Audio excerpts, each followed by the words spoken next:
Matthew 22.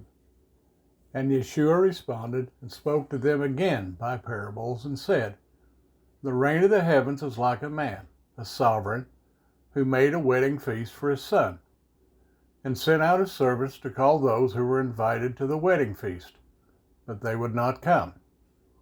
Again he sent out other servants, saying, Say to those who are invited, See, I have prepared my dinner. My oxen and fattened cattle are slaughtered, and all is ready. Come to the wedding feast. But they disregarded it and went their way, this one to his field, that one to his trade. And the rest, having seized his servant, insulted and killed him. But when the sovereign heard, he was wroth, and sent out his soldiers, destroyed those murderers, and set their city on fire. Then he said to his servants, The wedding feast indeed is ready, but those who are invited are not worthy. Therefore go into the street corners, and as many as you find invite to the wedding feast. And those servants went out into the street corners, and gathered all whom they found, both wicked and good. And the wedding hall was filled with guests. And when the sovereign came in to view the desk, he saw there a man who had not put on a wedding garment. And he said to him, Friend, how did you come in here not having a wedding garment? And he was speechless. Then the sovereign said to the servants, Bind him hand and foot, take him away, and throw him out into the outer darkness. There shall be weeping and gnashing of teeth.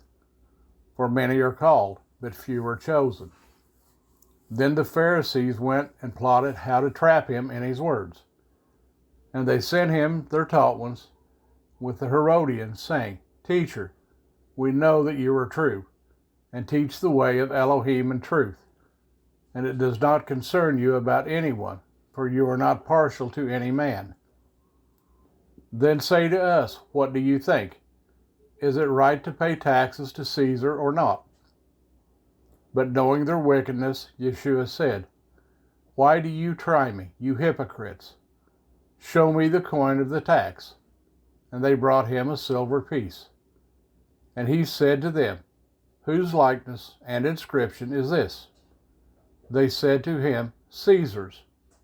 And he said to them, Then give to Caesar what is Caesar's, and to Elohim what is Elohim's. And having heard, they marveled, and left him, and went away. On that day Sadducees, who say there is no resurrection, came to him and asked him, saying, Teacher, Moshe said that if anyone should die, having no children, his brother shall marry his wife, and raise offspring for his brother. And there were with us 7 brothers, and the first died after he had married, and having no children, left his wife for his brother. In the same way the second also, and the third unto the 7th. And last of all the woman died too. At the resurrection then, whose wife of the 7 shall she be? For all had her. And Yeshua answering said to them, You go astray, not knowing the Scriptures nor the power of Elohim. For in the resurrection they do not marry, nor are they given in marriage, but are as messengers of Elohim in heaven. And concerning the resurrection of the dead, have you not read what was spoken to you by Elohim, saying, I am the Elohim of Abraham, and the Elohim of Yitzhak, and the Elohim of Jacob? Elohim is not the Elohim of the dead, but of the living. And when the crowds heard, they were astonished at his teaching. But the Pharisees, having heard that he had silenced the Sadducees, were gathering together. And one of them, one learned in the Torah, did question, trying him, and saying, Teacher, what is a great command in the Torah?